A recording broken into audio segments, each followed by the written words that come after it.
Hai, kembali lagi di channel YouTube saya, Putri Cindy Claudia. Kali ini saya akan membahas tentang konsep akuntansi syariah dan sistem keuangan syariah.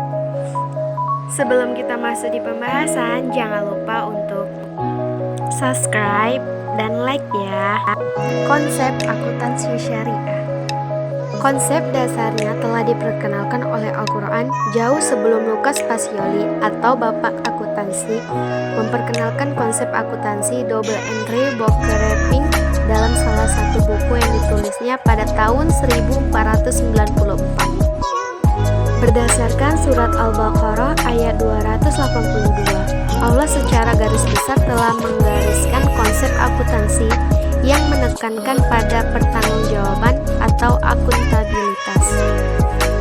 Islam menganggap bahwa transaksi ekonomi atau muamalah memiliki nilai urgensi yang sangat tinggi, sehingga adanya pencatatan dapat dijadikan sebagai alat bukti atau hitam di atas putih menggunakan saksi atau untuk transaksi yang material. Sangat diperlukan karena dikhawatirkan pihak-pihak tertentu mengingkari perjanjian yang telah dibuat. Untuk itulah pembukuan yang disertai penjelasan dan persaksian terhadap semua aktivitas ekonomi keuangan harus berdasarkan surat-surat berupa faktur, nota, dan yang lainnya. Dalam konsep Islam, akuntansi termasuk dalam masalah muamalah, yang berarti dalam masalah muamalah pengembangannya disertai kepada kemampuan akal pikir manusia.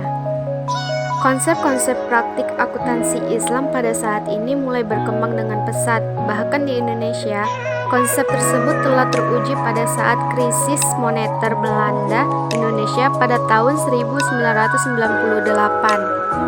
Hal ini terbukti, bank yang menggunakan konsep akuntansi syariah ternyata lebih bertahan menghadapi krisis ekonomi dibandingkan dengan bank umum lainnya, seperti bank syariah, perusahaan asuransi, dana reksa syariah, dan leasing syariah. Dan sekarang kita masuk di pembahasan tentang konsep dasar akuntansi syariah. Konsep dasar akuntansi syariah terdiri dari entitas bisnis, kesinambungan, stabilitas daya beli unit moneter, dan periode akuntansi. Yang pertama, entitas bisnis. Entitas atau kesatuan bisnis adalah perusahaan atau lembaga yang dianggap sebagai entitas ekonomi dan hukum yang terpisah dari pihak-pihak yang berkepentingan atau para pemiliknya secara pribadi. Yang kedua, kesinambungan. Suatu aktivitas dianggap akan berjalan terus. Yang ketiga, stabilitas daya beli unit moneter. Maksudnya, uang atau alat tukar yang digunakan harus bersifat stabil atau tetap. Satu-satunya uang yang memungkinkan hal ini adalah uang yang memiliki bahan dasar emas, sehingga nilainya relatif setara dengan benda. Yang keempat, periode akuntansi. Salah satu tujuan dari akuntansi syariah adalah perhitungan zakat. Zakat diwajibkan ketika harta telah mencapai nishab dan haul. Apa itu nishab dan haul? Nishab adalah jumlahnya, sementara haul adalah periodenya. Periode akuntansi syariah mengikuti haul zakat, yaitu setahun. Perhitungannya dilakukan setiap akhir tahun. Dan masuk pembahasan yang terakhir, yaitu sistem keuangan syariah.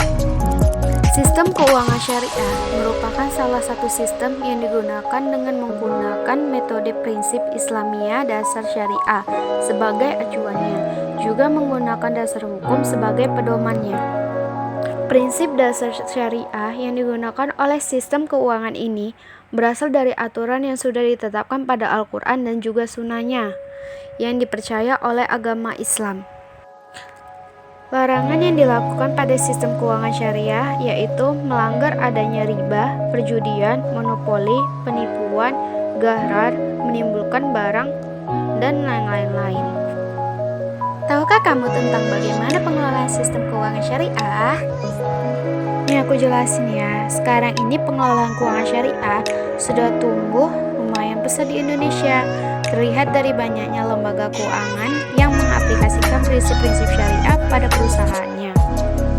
Contohnya, lembaga keuangan syariah seperti Bank BNI Syariah, BRI Syariah, Mandiri Syariah, bank muamalah, dan sebagainya.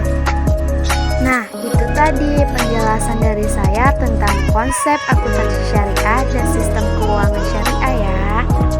Demikianlah pembahasan saya pada hari ini. Semoga pembahasan yang tadi dapat bermanfaat bagi kita semua ya. Terima kasih.